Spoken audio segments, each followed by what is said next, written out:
we recording? Okay, I'll call this meeting for the 7th of January of the Planning and Zoning Board for Mexico Beach to order. We proceed with the roll call. Mr. Hogan? Here. Mr. Bush? Here. Mr. Kerrigan? Here. Mr. Driver? Here. Mr. Masters? Ms. Metcalf? Here. When are we gonna have some minutes?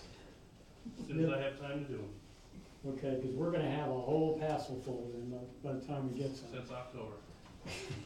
Before we start with the agenda, I want to talk a little bit about the comp plan. I know every member of the board took quite a while to go over it, proofread it and everything.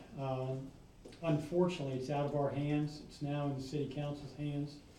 So if you found some errors in what you read or some questions or something you got in there, I urge you to make an appointment with the city manager, go in and see her, and you can talk to her about your concerns, and then she can pass them on to the council when they look at it. But right now, officially, it's out of our hands, so we don't know what to do with it. Okay, first item on the agenda is... Jim, that'll be presented to the board tomorrow? No, Officially, or- it's been postponed 2 weeks. Wednesday, we're having a workshop to go through it, Wednesday at 1, and then the transmittal hearing is next Tuesday. Okay. Okay, so the first item on the agenda is the LDR discussion, and what I'd like Linda and Ray to do is to start out and go through each item, and as you go through the items, once they're through the item by section, then if a member of the board has a question or an issue with it, we'll bring it up at that time. Once we've gone through that one item, then we'll move on to the next one. Okay, Ray and Linda, it's all yours. And one of the things, that, again, that we're trying to focus in on is some of the items, the large issues. Now, we still have subdivision regulations, the PUD, and we still have a large portion of other parts of the LDR that we're gonna modify, redevelop, redo, and present to you. But this is stuff that we're trying to accomplish in a short time period for the moratorium and to get through this time frame. And so, one of the things that was in your packet is kind of like the summary of changes. I believe it was towards the end. And what I'll do is just go through here, and the beginning of it is the items that we addressed in the pages of the sections. We'll run through them, and then at the end is some of the things that we're still going to be focusing on, still working on after the moratorium. And again, we're trying to track this with the comp plan, and as stuff changes in the comp plan, we're going to have to modify items in the land development code too. So some of the things we talked about tonight could change as it goes to the council. As stuff changes in the comp plan, we'll have to modify the land development code to be consistent with the comp plan. We've been trying to mirror the two as the comp plan goes forward to make sure we're consistent with the land development code. So the first item is the industrial zoning category. Now this is again something to be consistent with the comp plan. The comp plan was added a industrial zoning category and an agriculture zoning category, or land use district for the comp plan. And so what we had to do was mirror that and incorporate that into the land development code. So that's why you see the land development code, which is in that table format that we'll get to in a minute, but we have added those two categories, and that's to implement the land use categories. So we'll have an implementing zoning category. And then the next thing was to provide a clear link between the zoning districts allowed in each of the land use categories. In the land development code itself, the way it was prepared, it was very hard to look at each zoning category and see what the requirements were. And so what we did, we added this table that we presented the last time we met, it was December 17th. We presented the table to you, and this table allows everything to go in one place. It identifies each category, each zoning district, and the requirements. And so basically what we did, we took different sections that was already in the land development code and incorporated them into this table. And then, going through this table itself, I mean, there's a couple things that, we've noticed already that, we've got to correct and fix. And, and I'll be glad to, if y'all got questions on the table itself, we can go zoning district by zoning district if you want. And I tell you some of the things that we've noted and that we're going to make changes on. The first one is residential. The the item in the residential category, one of the things that we did notice was under, accessory dwelling units. That we've included, and we've taken this from, the other places of the other tables that were incorporated in the other sections of the land development code and rolled them into this. Was there a change that we were making on accessory dwelling units? So, the code said that accessory dwelling units were not permitted in residential districts, and then it also had a section describing the requirements for putting accessory dwelling units in residential districts, so that was inconsistent, so I just updated this to allow accessory dwelling units in residential districts. If that's not what you wanna do, then I can switch it around and just get rid of that other section. There was an inconsistency in the land development code where it allowed, one place it said they were allowed, one place it said they were not. So we're saying now they're allowed. Yes, so we moved them in here, because we've got to go one way or the other. And then, we'll be glad to, take your comments on that. Okay, so before we move on to two, anybody got any comments In or low questions? density residential? Yes, it's the low density residential. In all the residential districts. Start with Jack and then we'll work our way around. A question about the charts. I was looking through here, I didn't see where mobile homes were listed in a particular, category. I mean, where we're gonna put it, I didn't see it in commercial. So the only place I saw were, the park, One of the things Trailer too, park. we, and the same thing with the comp plan, we've cleaned up the actual definitions, definitions of what a mobile home is and then what a manufactured home is. Correct. But again, where are mobile homes gonna be located? I mean, we have a lot of mobile homes out here that are probably destroyed. So now if they rebuild, where are they gonna rebuild? The current code, that's the current code, only allows mobile homes in authorized mobile home parks, which is Rustic Sands and Angela Estates on 15th Street. All the mobile homes today are, if they're not in those two parks, they're non-conforming, Okay. and they can't bring them back in. What about the non-conforming window we've given till 2021? We had some discussions Had about some that. We'll discussion. hold off that till you guys, we can save that till the end, cause Okay. that'll derail the whole meeting, but we need to talk about it. And that will apply to the grandfathering language that's towards the end, that's what we'll discuss. The other, one thing I did notice on the commercial, while we're on commercial, is it had a maximum height of 32 feet, and we changed that to 48 in the comp plan. Actually kept it 48 feet. Yes, we changed it back from what we had changed it to. I think in general commercial, it's 48, and then tourist commercial, it's listed as 32. Okay. On page 6, the maximum height is 48 in general commercial. All right, I'm looking at page 8, whatever that is. That's, The paint stripes need to Oh, change. yeah, since they everyone- got messed up. That's On the that's tables tourist and- commercial on page 8, that's the height for tourist commercial, Okay, which is, I believe, consistent with. what's in the- 32. what's in the 48, comp plan. just the tourist mixed use, and commercial is the only 48, Okay, is the way we did it before. Laura? is that consistent with the comp plan? First time, Yes, unless, first time I've seen this, so I just wanna comment on I don't agree with the accessory dwelling units.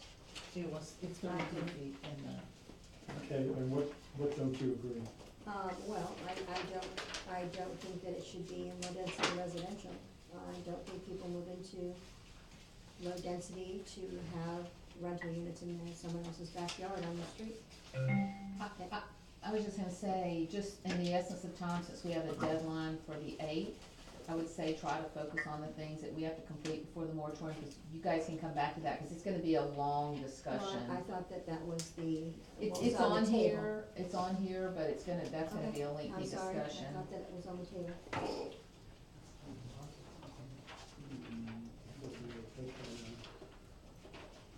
I don't have anything that needs to be completed before the 8th, although I have a couple things. Okay, section 2. The residential general, one of the, under the principal uses, the very last item is personal services, and that's a home occupation. And what we wanna do is to actually move that to accessory uses. And eliminate the, including barbershops, beauty shops, Yeah. beauty studios, or other similar uses. Yeah, and eliminate the last sentence, which would be including barbershops, beauty shops, boutiques, studios, or other similar uses. Just to move it over from principal uses to accessory uses. Home occupation would be an accessory use to the residential unit.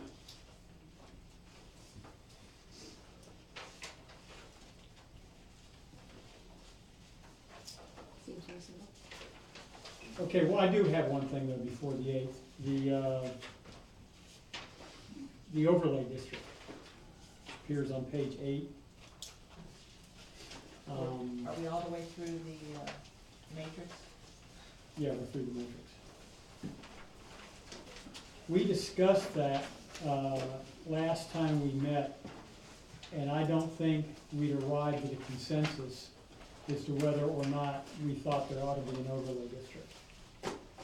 So if you haven't had an opportunity to read that, just,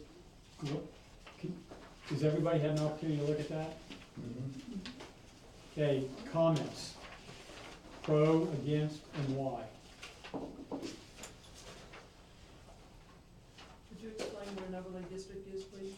An overlay district is, okay, well, let me just define it. Oh, wait a minute. Well, it's a additional requirement that will overlie on top of the existing zoning category. It will have additional requirements on top of the existing zoning category where it applies. Yeah, could you show the folks? Sure. Where And we're what talking this, about? and what this category is, it's called a tourist and Highway 98 overlay district. And the way we proposed it is to apply it to everything facing Highway 98, so all the parcels that face Highway 98 it would apply to. It would apply to the general commercial land, zoning category, it would apply to the tourist commercial category, it would apply to the high density residential category, and it would apply to the mixed use, which is the big category on the very west side of So Brown. everything's generally from the canal west. And then all of 98. South of 98, yeah, and the Well, J- excuse me, from, where Toucans used to be west. Oh, that canal, the 8th Street Canal, okay. Yeah, Right. which is the Here. high density, And then everything that borders along there. which, But only borders 98. yeah, no, the way it's written, No. it would encompass the tourist, the high density residential is the tourist. Yeah, it doesn't include Commercial, low-density tourist residential or general residential. Just the tourist areas. Remember the tourist, what was it, tourist residential got changed to high High density, density residential. so basically that dark blue area. You know, I'll just go ahead and jump in. I think it's too restrictive, and I understand the concept of trying to better the community from an aesthetic standpoint and all that stuff, but when you go down through there, there's increased building costs, I think, associated with people that would try to build back their house the way it was under the 2021 deadline. You've got certain materials that are called out that are not being able to use, like, for example, vinyl siding. There's some very expensive vinyl siding, very good vinyl siding that's as good as hardy plank that, you know, is eliminated because of this. I think the roof slope's a little tight, 5/12, and I'm not exact, but 5/12 versus 3/12. If people are trying to get under the 32-foot height, you might need an extra foot or two to make it, and that 3/12 would allow you to do that. So that's some comments I've heard. I also feel like that telling people, you know, like earth tones are discouraged. Well, what does that mean? And who's gonna review and who's gonna decide whether a brown house is okay? It should either be yes or no, so the board that's deciding that has some tools to use, I guess. So I'm not against putting something together to where I think in the last meeting when I was on the phone, somebody said, well, we don't want a dome house or something like that. I can understand and appreciate that, but I think this is just too restrictive. It's got, language about railings, gingerbread railings and things like that, pretty specific. So I'm just not sure that that's the community that we had here before. Maybe that's what we wanna go to. It'd be interesting to hear. Okay. So, those are some of the things I have, you know, with certain colors. I think it's just very restricting in my mind, and maybe that wasn't your intent when you tried to do it. But, you know, who's gonna patrol it? Who's gonna monitor it? Who's gonna say yes or no? And stuff like that. So that's my 2 cents worth. Is there a page? It's page 7. Page, well, what he's talking about right now is on the. Jack? I agree with Bill, I believe it's a bit restrictive. I just built a brand new home, it has vinyl siding. It was a toss-up between vinyl siding and hardy plank, and I went with a innovative development material as outlined here. It was a wide plank vinyl, low maintenance, and I think it's fine. I selected that, and I built a commercial building in Port St. Joe out of hardy plank. That I like that siding, it requires more maintenance. People have come up and down 20th Street and looked at my home and said, I like this, where did you get this? Do you have a business card? I put metal siding on my building in Port St. Joe, an innovative style metal siding that I took sort of a design cue from Winmark to do that. And I wonder if those types of things would be excluded under this, so. Well, I mean, this is a starting point, so, I mean, your discussion here, you make the recommendations to the board on what changes you would want to this category, and that's the whole purpose. The whole purpose of this, the intent of the overlay district is to implement what your vision is. You know, to try to capture and maintain the aesthetics of Highway 98 in the city. And, you know, there's roughly 6 cities that face, Highway 98 runs through in Bay County. And Mexico Beach, you know, being the very, you know, western or very eastern side as it goes to the west. But the only 2 cities who do not have overlay districts on Highway 98 is City, Mexico Beach, and Springfield. The Red Parker, Callaway, Panama City Beach all have overlay districts on Highway 98. A lot more newer, but the intent is really what the city wants, and that's the whole purpose of the overlay. Just trying to maintain, you know, the second goal is maintain current town development pattern and characteristics. Just trying to capture that and just maintain that. That's the whole intent. I think there's more homes, and I hear you, sorry, I think there's more homes that don't meet that criteria that are left. Well, maybe not that are left than the new criteria, but there's a lot of homes north of 98 that don't look like that. And the whole intent is to capture really the architecture that's here. I mean, it's the shops. The Mexico Beach, the ones that survive, the different color shops. Those are, you know, Florida Coastal Vernacular. The Driftwood Inn is. I mean, there's multiple buildings up and down in 98. Marquardt Marina. I mean, that, you know, those are all typical, you know, coastal vernacular architectural concept. And the intent is to maintain that. And as far as, you know, if you want to allow vinyl or make those recommendations, I mean, that's perfectly good. I mean, it's up to y'all to make those decisions. And stuff like that color. I mean, the colors, really the intent is not to prohibit colors other than dark, bold colors, in which it says like black or metallic paint or fluorescent colors. So you don't get, you know, pink houses, you know, or pink stores, you know, somebody trying to capture something. So it doesn't look out of place. I mean, we don't have that today, we didn't have it, you know, before the storm in Mexico Beach. It's just trying to, you know, capture some of those and make sure that in the future, as the development comes back, it does redevelop, that something comes back consistent, that makes sure it is what the city wants, you know, Mexico Beach to be. And just trying to maintain that character. Good. Anybody else on the board? I would like to hear from the public. Yes, sir. Name's Butch Robert Alley, 106 20th Street. We moved from an area in Georgia, right down the street, they had one of these where the Walmart, everything looked the same.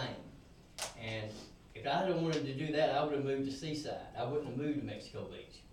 Yeah, I like it because it's independent, everybody does their own thing, and it's been that way since I've been coming here. And I don't know if we need to change anything. I mean, that's my personal opinion on it. And that's been since the sixties. Yeah, and I've been here since '61. So, you know, I've seen a lot of changes come through here, and, you know, some of them pretty good, some of them not so good, but in generally speaking, I think that we just need to let that sleeping dog lie. Anyone else? I would add that we considered an overlay district when we were redoing the comp plan, and we decided against it. And when you look at the city's intent, maintain the traditional town development pattern and historical appearance of its architecture, which tells me is that people like what they've got now, they really don't want to change it. Yes. Okay, anyone else? Okay, can we move on to 2 then? Does that mean you're gonna strike it or leave it? No, it's up to them. We've got our comments. No, as It's far up as, to us. yeah, I mean, it's up to It's y'all up to to make them, recommendations of, you know, what you would want. If you wanna keep any of it, if you wanna strike the whole thing, it's up to y'all to make those recommendations, and then that will go to the council. Let's move on. So that means you're gonna leave it there. We haven't discussed it We yet. have to discuss that. All they're doing is talking about what they're recommending. Then the next item applies to, this is something that was not addressed in the current LDRs, and it applies to accessory structures being sheds and stuff, where a shed could be put right up to the property line. It didn't have a requirement, No, it could be 5 feet. and so what we put in there was to make it clear that it had to be 5 feet. It could be, that it can't be no closer to the property line than 5 feet. Now, we changed it on this, and it says that it must meet the Okay, setback, within so it'd be setback. 10 feet from the back. We did allow. No, 5 I'm foot. sorry, that's the accessory. It was inconsistent. It said that accessory structures had to meet the setback requirements except for sheds, which could be 5 5 feet feet. from 5 the feet. rear And I property think everything line. needs to be setback requirements. So I struck the 5 feet from rear property line, so that is, it's all consistent now. So all accessory buildings need to be within the They all are setbacks. required to meet the Okay. setback. Originally, that shed 5-foot setback was for a lawn storage building, which is not a permanent structure. But a lot of people use it for storage here and there. And the 10 by 10 has been incorporated to meet, in other words, you need a permit for a 10 by 10 where before you didn't. And the other language I was unclear on was, it said pre-built or something was okay. To Right. me, that's an issue also. If it's less than 100 square feet, the way the current LDR reads is that you can have it without a building permit. It's the sheds that you go buy. Yes, yeah, Like you go buy from Right. Lowe's or Home Depot or. The only change I made there was to also include site-built sheds less than 100 square feet, not needing a permit. see, and I think that's kind of, I'm not sure that's a good idea, because if we're trying to tie these things down so they don't go anywhere or cause any damage or anything, you're gonna have the 10 by 10s Floating on. floating away and moving. It just seems like you know, Okay. So you think- why can you go buy a plastic one and put it out there, 10 by 10 from Home Depot, and Right. if you build one a little bit larger, it has to be permitted and tied down and strapped and meet certain requirements. So you would What- think that all would need a permit, a building permit? I think so. And Bo, how would But you that's- regulate that? Absolutely, with the recent bid we've had, that's always been a contingent of mine, even the less than 100 square feet. They're gonna go around, they're gonna hit something else. A lot of the structures in town are not damaged, but for something else flying into it. Sure. So I think that's definitely a good idea. If you're on the phone, excuse me, can you mute, please? If you're on the phone. One of the issues we've had is with impervious. Whether it's a plastic shed from Home Depot or a metal one from Lowe's, we still have to calculate impervious. Right. So I think they all need permits going forward, we need some, standards for tie downs. Right, would need, and tie down's pretty easy on one of those things, you usually put one on each corner, you're in good shape. And, minimum fee development order will take care of the impervious surface calculation, that kind of thing. So, yeah, we can make that work. So do you want us, I mean, do we need to put criteria in here for, I guess everything's got that building permit? Yep, every shed, Okay, sure, every every storage shed. shed does. Is that, Yes. that's Charles' recommendation? Yeah. Okay, we can have that in.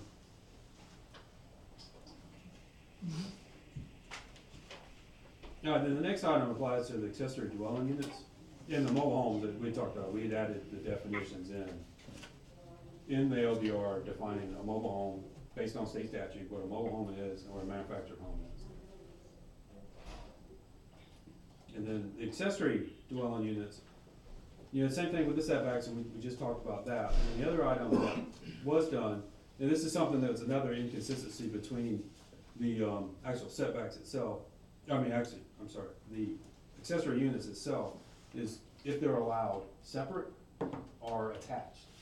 And so when we updated this, we made them where they're attached, they have to be attached to the actual structure, the principal structure, which would be the house itself. Is a breezeway attached? Yeah, and this actually came up in the last one. Not according to what this says. It says if it's attached by a breezeway or a walkway, it's not considered part of the same structure for accessory. And this is part of that discussion that came up, That's the way we December enforce that 17th. previously, is it's not attached with a breezeway. Has to be It fully has to have a enclosed. common wall with the structure. It's, So It's Laura in- was gonna bring it up earlier, there's a lot of things we need to discuss around accessory structures. We need, there's, I think you have to be careful we're not, recommending just arbitrary rules that, I think the argument in the last meeting was, well, we don't wanna have it detached because 12 people can stay in it. Well, 12 people can stay in an accessory structure that's under your garage as well. So we have to make sure that we're basing those decisions on clear rules and regulations and not just emotions from, well, I don't want this or I don't want that. And so I think that entire subject needs a lot of discussion. Because as you guys have seen, it's Mhm. convoluted Oh, yeah. and not clear and what you can and cannot do. it's very unclear. And it's something that we're gonna have to tackle. I'm just not sure we have the time to tackle it before the 8th. Mhm. But there could be a lot of people who are building those. Yeah, but that's something we could extend the moratorium on the accessory structures and let people get going on their main dwelling. You have to have your main dwelling before you can put an accessory structure. So we could take a little more time on that. I'm just saying, we're under the gun here and people wanna rebuild their main home, so let's try to get through that and then tackle that, cause that's it gonna be is. a big one for everybody. Yeah, there's several of these items that it's gonna take a lot of time to work out. And what your options are, to be able to lay all your options on the table. And then the other item, this applies to commercial, is, the procedure for changing the use of the parcel in the zoning category, this wasn't ever defined. And so what we did, we put a definition in there that would define, and this again applies to commercial. If you change from one use to another, whether it's, if it's commercial and it's for retail to office, it's really what's gonna trigger it is the parking. So if it's a substantial change, if it's just changing uses from a, retail store to, an office that has the same amount of square footage and the parking doesn't change, it doesn't create a traffic issue, then you can change the use. It doesn't have to be evaluated. Yeah, so we added a section 2.02.05 that says if you wanna change your use, you do an application, this is what has to be in it, you look at the parking, the transportation, all that stuff. And also if,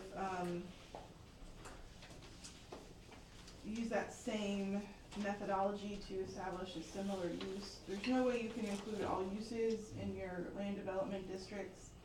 You can't think of everything. So they all say, and similar uses, and this is a method for the city administrator to determine if that is in fact a similar use based upon its off-site We impacts. put a criteria in here to give her a way to do it. And the building code also covers change in use and occupancy, because sometime when you change from Mhm. mercantile to a business, or a business to a mercantile, you may need a fire alarm system, you may Mhm. need, all kind of things. Sure, yeah, if you would change the retail use to like a restaurant or something. Yeah, so we provided a procedure for doing that. And this is a typical procedure too, really common in other local governments, how other local governments deal with it. And then the next item is, again, and this is something we talked about on December 17th, is the grandfather of non-conforming structures and uses. And this is in section 7.12, towards the end, almost at the very end of the land development code. Can you give us a page number? Sure. 151.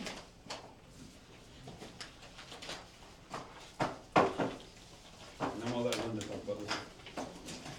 We've gone in both directions on this issue. The first way it was written was that if you had the use before the plan and the code were adopted in 1991, then you would be allowed to rebuild that use, that structure, as far as the density was concerned. You would still have to meet code, so that could change what your structure looked like, but you would be able to have that built back. When we brought that suggestion to you in December, you didn't like it, pretty much, and so we changed it so that it was, if you had that use on October 10th of 2018, then you could rebuild that to that density. This was an outgrowth of our original discussion in the general commercial category, where we realized that there were many residential structures in general commercial that would not be allowed because they don't have first floor retail or first floor commercial uses. And so we then wrote a generic one that said, okay, it doesn't just happen in general commercial, it happens in every land use category. And the reason for it was that you have to have that leeway in your comprehensive plan in order to have that leeway in your land development regulations. Otherwise, you're just setting yourself up for an inconsistent development order to be issued. So that's the background on this. We subsequently have heard additional discussion on that issue. It's a tough issue for the city council, and right now you are perched to recommend the October 10th, 2018 date. Unless you change that recommendation. So- If you do, we'll have to go back to the comp plan to change it. I'd like to hear from the city manager on the city's position. Well, the city doesn't actually have a position, but I can tell you my comments based on talking to the city attorney. The code's been there for a reason. You know, you developed the code was there in 1991. So if you, and I understand what you guys were trying to do, and it does make sense, but we don't really have numbers. We don't know how many homes we're talking about. We haven't looked to see how many non-conforming structures would fall into that. But if you do a blanket, everybody gets to build back like you were before the storm, then you've got every structure out there. You have your mobile homes, you have anything out there that was there before the storm, and it can go back. And a lot of those properties, there are properties that were problematic. So if the intent is to allow, for example, most of those homes are in high density residential. The new perhaps you look at high density residential and you say, you know, we're gonna make an exemption for high density residential, because you're no worse off than you were before the storm, right? If you let those come back. But the city attorney said we have to be very careful that it's very specific and it's based on good data, that it's not just an emotional decision that we're making, that we take a really close look at it and perhaps put some guidelines around that, not just everything gets to come back the way it was. So that's the counsel I would give to you, is that if you're gonna take that approach, be a little more specific and a little more narrow, and not paint it with such a broad brush. Basically what you're doing is you're throwing out 30 years worth of code. For 2 years. Well, those homes will come back and they'll be back forever. No, if they're built within 2 years. Right. 19, 20, 21, And 3 then years, they get a chance to, one-time chance to do it. After that, they're to the codes. Right. But let's say 90% build back within the 2 years, then you basically, you haven't applied your code. You've kind of thrown that out. But I was gonna say something and now I've lost my train of thought, but you were, you made a comment, I don't know, I'll come back to it. Okay, well, while you're thinking, what enters my mind is an individual that's got a home, non-conforming home due to setbacks. And what this is allowing them to do is to build that non-conforming home back, not meeting the setbacks for 3 years. Right, they can already do that in today's land development code. The council can make an exemption for setbacks. That's already in the code. That's the one area they The can. intent was to grandfather in the density, not the parameters of the setbacks, et cetera. So that's why I said, it may look different, you'll get the density, but you may have to configure the structure in a different way. It So- is not to give you back your setbacks if you're violating the setbacks. You get to keep violating the setbacks. In fact, it's written so that you have to meet the land development code, except as to the density issue. So then in the density issue, like Pier Park is the one that, or not Pier Park, but Pier Road comes to my mind, where they're just lined up one after the other. What we're saying then, under the way it's written now, is they could not build back. They could To- build to back that to that density. density, but they may have a different elevation, there could be other differences based on the building code and the land development code. But the density, they would be allowed, Density would be allowed. yeah, that's the way the exception is written right now. Then in your mind, what I'm thinking is that I'm trying to prevent anybody who had a home from before who can't have a home now on that same lot. So what in the regulations, that the way they're drafted now, would prevent that? Is there anything that would tell them they can't? No, it No. might be a narrower home in order to meet the setbacks. They're being grandfathered. But you said they as to didn't their have to density. meet the setbacks. No, you said that. I said they have to meet the setbacks. They only don't have to meet the density requirement. But if you. We're getting confused with, Yeah. you're talking about what's in it that they're proposing today. I'm talking about what's in our current land development regulations. The council can, grant variances for setbacks, so setback's not the issue. The real issue is density. And what you guys are proposing takes care of the density for the people at Pier Road, for example. The problem is, the way that it's written, the blanket statement is, we're just letting everything come back. It's not a very focused rule. So for example, let's say 3 or 4 of those folks decided to sell their property and leave, they're done.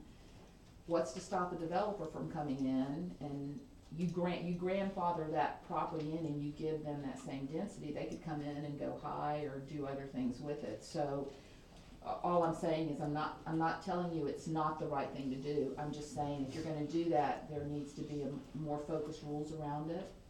Do you really wanna, it should be granted, in my opinion, to the owner at the time of the storm. Yeah, but we brought that up before, and Yeah. I can't remember who it was that told me we can't do that. We can't do it Yeah, just for the I don't owner. think that's right. Yeah, we were told, I don't know who told me that, but we discussed that on the board before.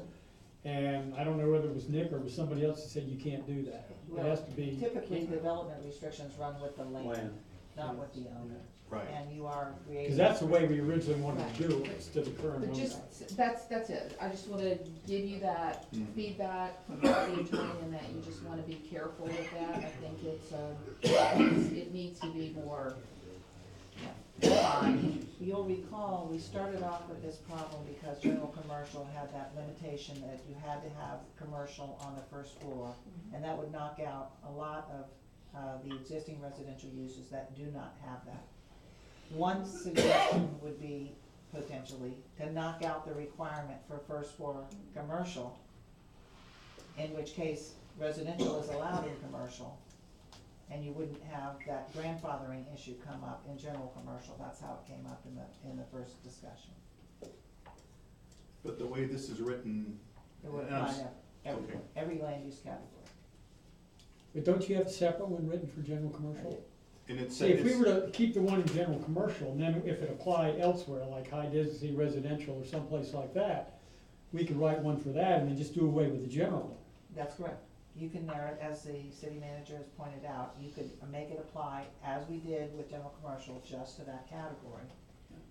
Because if we're trying to say, because mobile homes, that's the first thing that comes up, right now, the way it's written, they're required, the only place they can be is in mobile home parks. And I think that's probably something that we should look at, and discuss, and then come up with specific recommendations on what zones that we think that we want to grandfather in by the 31st, rather than write that general statement, because that general statement's new to me, I hadn't seen that before, so. The general statement is in the comprehensive plan that you approved Oh, in it is, December. okay. Yeah, that's what I we're think the trying to keep intent was to consistent. do it for general commercial, not for everybody. Of course, I could be wrong, though. The example Not that so was much. given was of the pier row or whatever you call that there may be, units there that are in Mhm. excess of 8 units per acre, which is your highest density In the land of them, I mean, in the comp plan, in the. Okay, your land use category. okay, then go to the public, Mary, you had? I was just gonna say something about the mobile homes.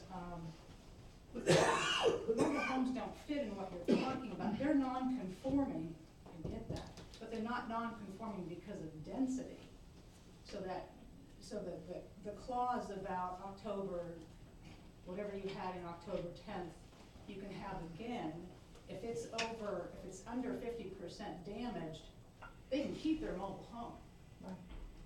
Doesn't have anything to do with density. I just wanted to clarify. You can keep your home just like it is if you're under 50% on any structure. And not just mobile homes. Anyone else? This one? Well, the two of you seem to be disagreeing with each other, because you said the clause only applies to density.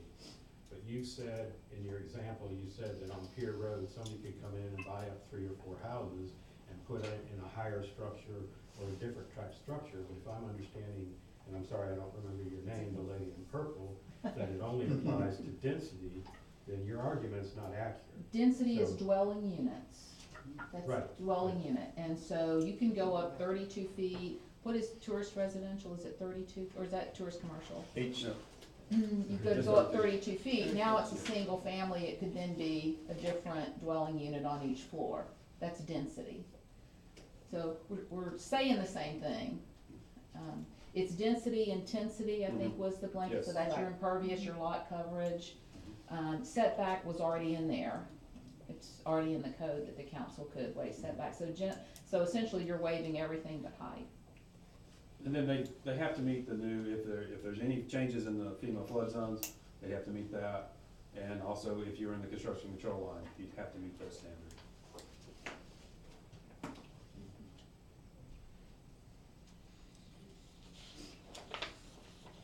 Anyone else? Okay, one question I have, page 11, 2.0209, development restrictions, food trailers are prohibited. Do we really wanna do that because of what's going on right now? Do we wanna have some kind of caveat or something that, until a certain date, we can have food trailers in here, so at least people can eat somewhere? Yeah, I had a note that there's an ordinance the council just adopted, we just need to incorporate that in there. Okay. They've always been prohibited. So we're gonna They allow have for the something past that- few years. And is yeah. that that's a temporary, does it have a date? I don't think we put an expiration date, but there might be one in there, but I can get you a copy of it. Okay. You just need to map that out.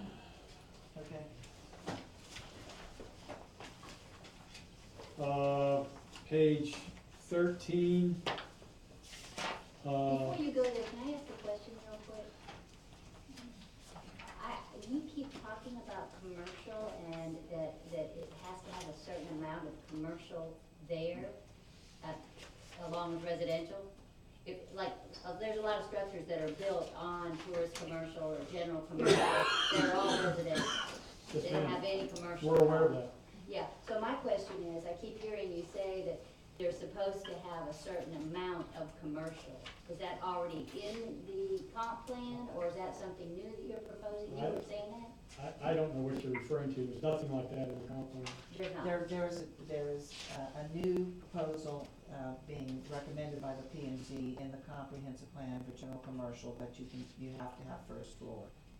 Okay, so commercial. that's a new That's new. proposal. It's a new proposal because right now we only have 3 general commercial pieces of property available left in the city that don't have residences on them. So the intent we were trying to attract more business, and you could have a residence if you wanted to have a mom and pop thing, like the business on the bottom live above it, that would be okay. But we're probably gonna have to do away with that if we're gonna grandfather the condominiums and stuff like that in. Cause this all developed before the hurricane. Right. Hurricanes changed a lot of what we've done. Okay, planned unit development, page 13. You've got tourist residential under D, it should be changed to tourist mixed use. There is no tourist residential zone anymore.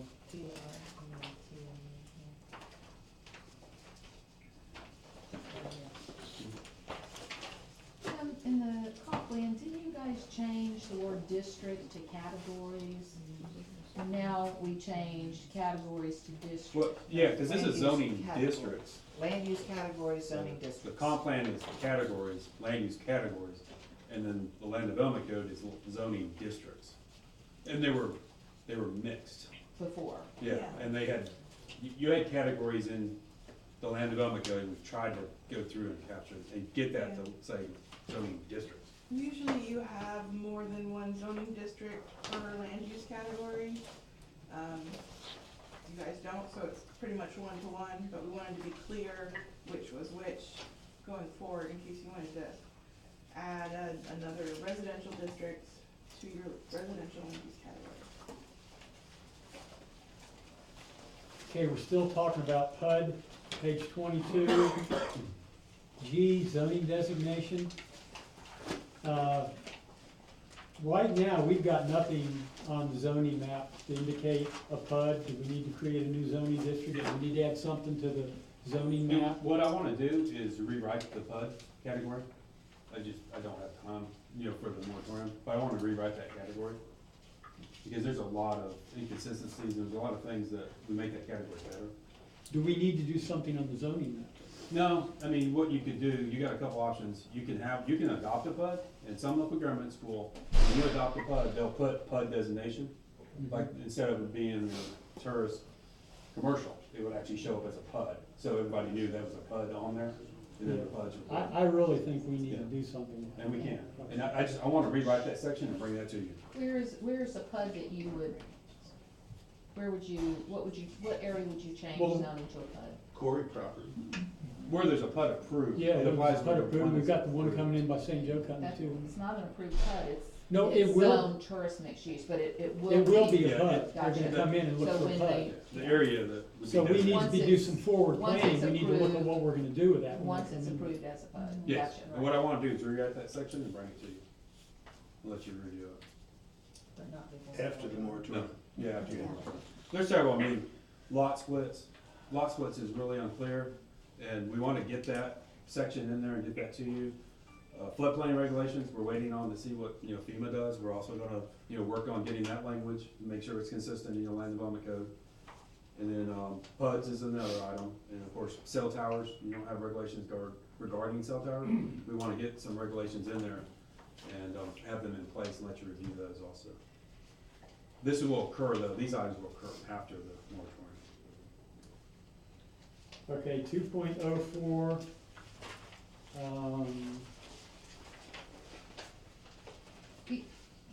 2.0402, swimming pools, hot tubs, and similar structures, Page 28. page 28. Swimming pools should be permitted only inside and rear yards. Why? I know that's the way it's written in the current LDR, but why? Somebody's made a decision, but why is that decision? If somebody wanted to, they would allow it. Well, I think, a lot of places, actually, you require them in the back or side yard, so they're not in the front yard. But why? Well, we have some in the front yard. You can't have a fence higher than 3 feet In the front yard. So if you have a pool, it's Got it, gotta be got it. 5 feet per Got it. code, 6 Yeah, feet the per. Florida state. building code 4 feet. requires the fence 4 feet. 4 feet. And then your code, 5 for this. your code requires Yeah. more. Yeah. Building codes The- are 4 feet. Yeah, the Florida building code is 4 feet. Got This it. ain't consistency in this, so it requires 5. Right. Got it. Okay, page 29. Under I, exemptions. Approval to exceed maximum height standards may be given by the Board of Adjustment. Who's that? That's a good question. Yeah, we wanted that too. Years and years and years ago, the city had a board of adjustment.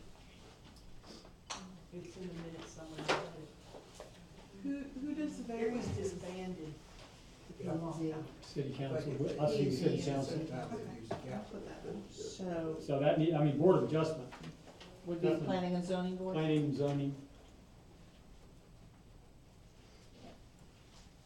We can make a word search for board of adjustment, I think I've seen it other places. Great. We'll give the planning and zoning board everything that the board of adjustment now has.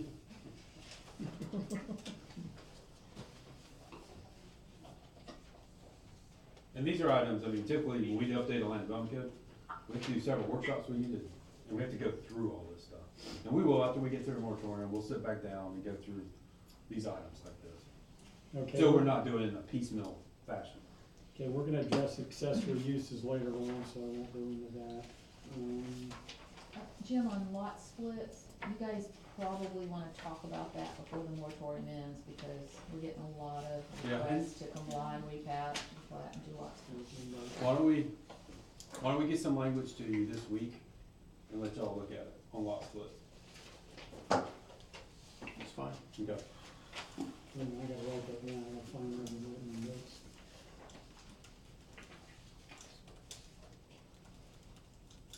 Don't we have existing language? I mean, there's existing language in here that talks about There's a not replat being and able lot to split a lot Yeah, unless lot it meets the splits. code and the requirements and all that. Lot splits have traditionally not been allowed, Right. but a replat is you're just going back to what it used to be. The two lots were combined in the past, and now you wanna take them back to the two lots from the one lot. That's a replat, and those are typically allowed, but just divide a lot, Right. the council hasn't been receptive to But that. there's no real process for it, Right. or procedure, how you actually do it if you were trying to do a lot split.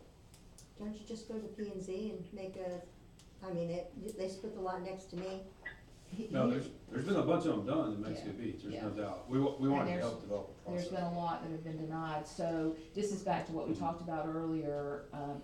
When it says the language is you have to go before the planning and zoning board or the council for approval, then I think what our attorney would tell you is there needs to be specific criteria for when it's gonna be approved and not, so it's not up to the whim of, well, we like you, so we're gonna let you do it, and we're not crazy about you, so we're gonna deny yours. There should be detailed procedures as to when you can and cannot approve those. Right now, it's just whatever. I thought there was a certain requirement as far as your width and depth or the size of the. Setbacks. There's a minimum All lot of that. size and setbacks, but even then, there have been lot splits that were denied that met the minimum. Yeah, cause you have to be, it has to be a buildable lot. I mean, there's a process to it. I mean, Yeah. it has to be done through after it's approved through the city, then it has to be taken to the property appraiser, so it becomes a legal lot of record. You need to address the fact on lot splits that a lot of people have gone straight to Bay County and just said, I wanna split the lot, and Bay County has done it without the approval of the city. That was brought up yet again, what, Bobby, 2 years ago? Yeah. It's happened a lot of times. It happens a whole lot of times, and the city is supposed to give the property owner authorization from the city to take to Bay County that shows whether or not it is a legal lot split, but Bay County just ignores that, so you need to address that. Yes, and Bay County, I mean, for the property appraiser should request that But they approval don't. form, Yeah. because the county actually requires that, They have a unless the letter, cities.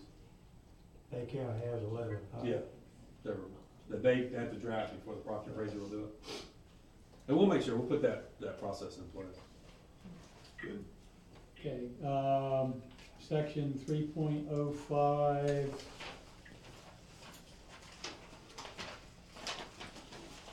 .02, page 54. And I don't know where this belongs, but we discussed this before when we were doing the comp plan.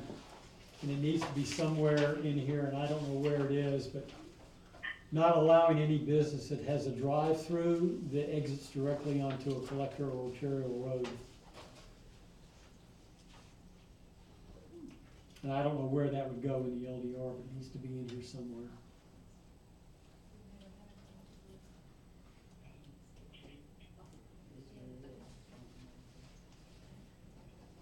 put it in the The- comp plan, we were told that it's better suited for the LDR.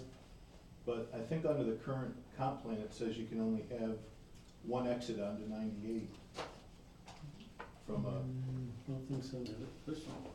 per, Yeah, there's something in the comp Yeah, plan. there I've is. read it. It's not in there. one exit onto 98 per parcel.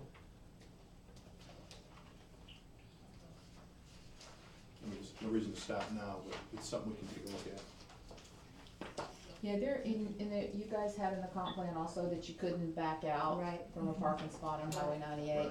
Those are, all DOT recommendations on state highways, they're not rules, you don't have to do that. You might wanna reconsider that, because all of the parking for most of the commercial buildings is in the right of way, and you don't have a choice but to back out, so. Well, I understand the comp plan's out of our hands now, so. Well, I'm just saying, that's something that you wanna consider here, cause you're mirroring that in the LDR.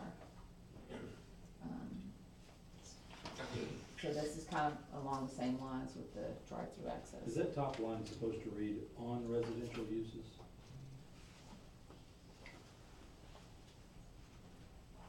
First line. on Should page be non. 54. No? Yeah, I would think it would be a typo and should say,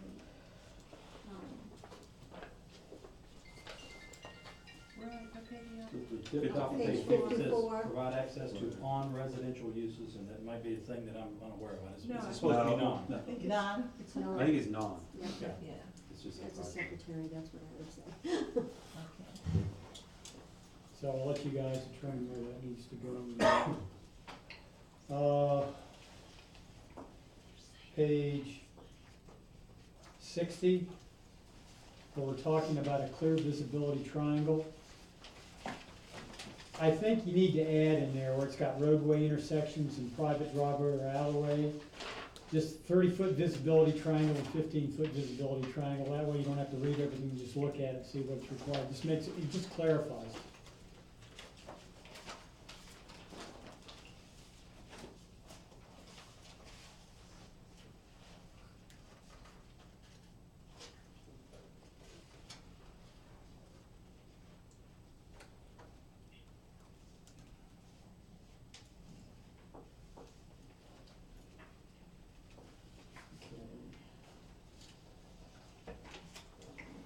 Page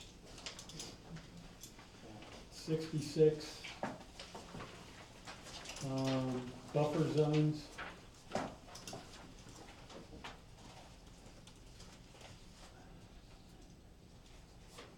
I think that, indicating that you need a buffer zone should be up front and stated right up front rather than, down below.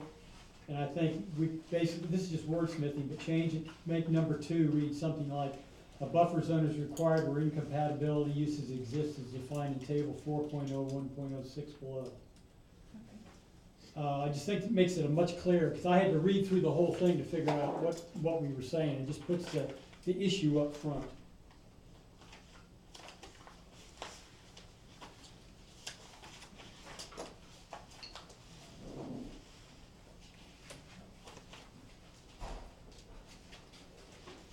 And this applies generally, because it's in 3 or 4 places in here. When we're talking about the new flood insurance rate map, you're just gonna add what the new date and stuff is in here whenever we determine what that's gonna be. Is that what you're Yes. planning on doing?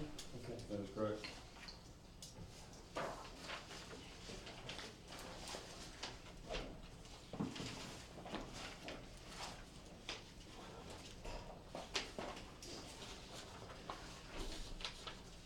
Okay, page 125. C, major residential development orders. And you've crossed out, those that don't conform. So basically what you're saying is there will be no non-conforming major residential development orders? I think that's where it's where you get your non-conforming structures and uses from. If it doesn't comply with zoning development regulations, do you really wanna approve it? No, I'm just trying to clarify what you're saying. So Yeah. you're saying there are no more non-conforming structures, is basically what you're saying, That's in the future. intent. Okay. There will be no new non-conforming Correct. structures. There will always be non-conforming structures. Well, the way it reads right here, there aren't. I think what you're saying in that is we won't issue a development order Right. to build a non-conforming structure. Put that in my back to my 2021 date. I think that's new, I'm maybe, confused on that. Because the way it's written now, what you've crossed out, you allow non-conforming if the P and Z approves it, P&Z and the council. and the council approves it. And you struck that out, so by striking that out, it means to me there's no more non-conforming structures. Yeah, Is that the intent? that allowed the building department, that told the building department, you don't process these if they're non-conforming, you send them to P&Z. But that's not the way it reads, because there's nothing in here that talks about P and Z or non-conforming at all. well, along the lines of the comp plan, currently in the code, the only variance that can be approved is setbacks. So that's the only thing that the P and Z and council could overrule in the comp plan. So I guess you could approve a development order with a variance on setbacks. Because it would be pursuant to the code that you approved the variance. But if that's the case, then that needs to be in it, because right now, there's no non-conforming allowed, based on the way this is written. But then if it's approved, Linda, would it technically be non-conforming if No. they approve the setbacks and it's Right. legal, it's not It's not non-conforming? It is conforming.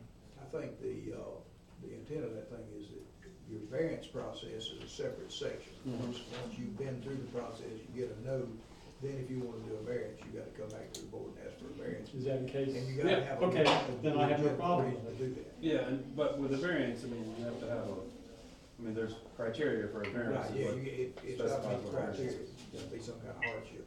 It's a hardship of the property, not Right, the not the- individual. not exactly. That's it. Hardship of the property? Yeah, not the individual. Parcel shape, stuff like that. Okay, page 145, section 711, where you list nuisances. I think somewhere in here you need to add no trace on the beach as a nuisance. I mean, why do we have the, Well, I talked to Nick about that, and the no trace ordinance is regulating, conduct, not land. People using, going, and so that doesn't need to be in the land development code. okay, makes sense. And I think that was it for me. It was prior that we need to work out. And just so you guys will know, the city attorney, they're currently rewriting that whole special master section. So I'll give that to you Okay. guys once they're finished with that, and then we'll present that to the PDC. Okay, do any other members of the board have anything that they would like to bring up to experts that they think they have a question on, or they have an issue with?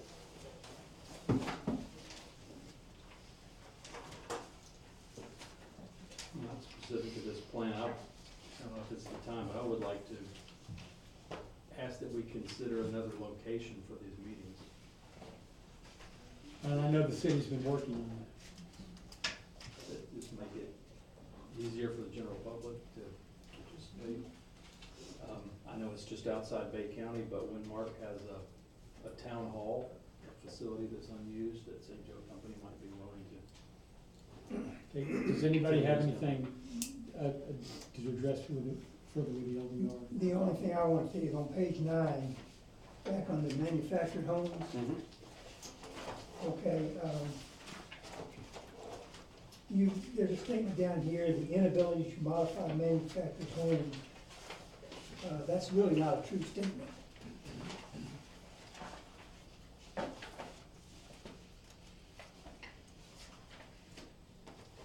I mean, it depends on what you mean modify, but you can make changes, improvements to them.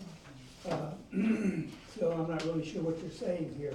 After the construction, you can do it after the construction? Yes. You could add a different, or you can add a room to it, or a different section, I mean. Yeah, Maybe they meant factory construction. the mobile home itself is governed by HUD standards, those are not part of the Florida Building Code. But now additions and anything like that would be governed by the Florida Building Code. Well, I understand what you're saying, but now now let's don't mix mobile home versus modular homes or whatever. Okay, so would it be more accurate than never mind why, and that, take out the due to, and just say all manufactured modular homes are required to submit a pre-placement survey? Well, no, why do you even put that in there? It's existing language, we didn't. No, take no, it that out. was there. That was But again, existing. why do we have it? It's probably been there for 20, 30 years. What does it Well, I don't say? think we need it then. Linda, what Says- does it say? It says, all manufactured modular homes are required to submit a pre-placement survey depicting the home on the property. That is very important. Yeah. You gotta show your site if you're building stick-built, why don't you have to show it if you're bringing in a And home? also, No, a okay. modular home could be put up in a day, and then you Okay, I have a didn't know it was problem. required for a stick home. Not Yeah. only, Yeah. not You have only to do a that, site If plan. it's applicable to Yeah. all, then And that's so fine. we'll take out the due to, there's no, it's not the No. reason, it's just that you have to have the pre-placement. sometimes as well, that shows you the condition and the age and condition of the mobile home. A lot of jurisdictions have a year limitation as to how old a mobile home you can place in their jurisdiction. So, But again, we're back to mobile homes again, we're gonna place them other than Well, RV a park. modular building, you can't deny being placed anywhere. Right, I understand. You know, it's a different animal, it's built by. But I'm really still concerned with mobile homes that are here been here for 50 years, and now they've been blown away by the hurricane, and now we're saying they cannot build back on the current lot. Well, if that Well, was they can build back, they just But- can't well- bring in a Can't roll mobile a mobile home. home. They can Okay, bring in a modular. yeah, okay. Okay, anything else on the LDR? Okay, We- Jim, can I ask a quick question? Sure. On, I think it's 2.03.08 Page. B. page, Mine is page 19, I don't know what page yours is on. It's 2.03.08. Site development standards? Yeah, under B, and I know this is for a PUD, but it says residential density shall be determined by the maximum set forth in the general land use plan. However, an increase in density may be permitted. No, that'll have to come out. Yeah. We had a couple things that showed up in the land development code that talked about like density increases, but nothing in the comp plan does. Right. So we'll clean Okay, all so that you'll up. take all that out, okay. Yeah, that's in a couple different places. Okay, It says yeah, that. okay, good, thank you. oh yeah, we'll take. okay, let's move on from the LDR. We've already had a request to look into, you said Winmark? I agree, and then obviously the council's got more attendance than we do, so I would urge you to look into that. We are looking. Are they on Mark? Is the council going to Windmark? No, we've been looking though. I'll just tell you that. We've been looking. Just urge you to continue to look. We'll continue. And we had a request from one member of the public that was here today for us to look at changing our meetings to the day, because right now, she says it's hard to find City Hall in the dark because there's no lights and you can't read the signs and all that stuff. So, you know, I know the reason that we hold them at night is because it gives the opportunity for people that work during the day to come attend the meeting if they want to attend the meeting. But I'd like to hear from the other members of the board on their feelings on switching to daytime. We did If anybody lunch- has a comment. Yeah, I would just say we did lunchtime for a while, and, those were sparsely attended. And some members of the board couldn't show up because they Right. were working. Right. So, I work on Tuesday, so I wouldn't be able to attend if it was a Tuesday day meeting. However, I do have a suggestion, and is there any reason that we can't put a regular, wooden sign, nicely done, at the end of 22nd Street that says City Hall? We do have a sign at the end. that Lighted. says City It would Hall. just need to be lit. There's no Where is light it? on it. but Oh, is there's that what a- it is? Okay, so there you go, I couldn't see it, because I know where to go, but just saying, I mean, if it is a situation, then, you know, maybe we could look at that and it would help. If we're gonna move, it may be in the Right. point anyway. Right, sure. I mean, but just given the problems we had before when we met at 1,200 or 1,300, my preference is to keep it the way it is. Tell them to look for summer house with that giant halogen light, you can see summer house, turn it summer house. Not every, but then again. That we're always there. Okay, what I would ask the board to do before our next meeting, there's 3 things I'd like you to look at that we can discuss in more detail. One is the date for the non-conforming structures for 10 October. Determine what specific areas we want to apply those to. And become prepared to discuss that. Look at lot splits, what we want to do there. And then look at accessory buildings, where we think they should be, what any new requirements for them, or what we want to do with them. Realizing that's down the road, but there's no reason we can't address it now. Is there anything else anybody thinks that we ought to be looking at in more detail in the next one? And you're gonna have more stuff for us, Ray and Linda, correct, for the next meeting next week? Well, I'll give you some information to look at regarding law splits. Okay. Okay, but those are the 3 things that I want to specifically address, other than what we've done tonight. And if you've gone through here and you find some other stuff, then be prepared to address that next week also. Does the city have anything? Any other business from the members of the board? When is the first hearing on the city's Just adoption of the changes? States. For this? This Monday coming? Yes. January 22nd. Okay. Okay, can there be no further business before the board? Can I have a motion to adjourn? Motion to adjourn. Second, all in favor? Aye. Opposed? Motion has been carried, meeting is adjourned. Roll Tide. Okay, so there's a meeting on the 22nd for. There's, on the agenda was sent out, there was a list of meeting items.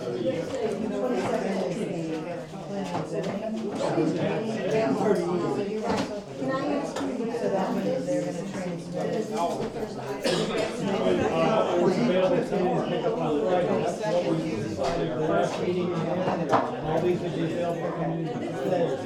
I need a reminder, I guess, What about it? because I came in the day after Christmas and picked up the changes or to look over the.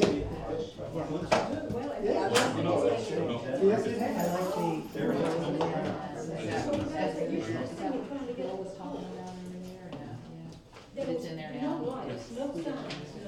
No, it's part of it. So one way to get part of it, can we? Tanya, Make it not hard, you know? Well, I can get there, but it takes. do you want to do this tonight, or do you want to set up a time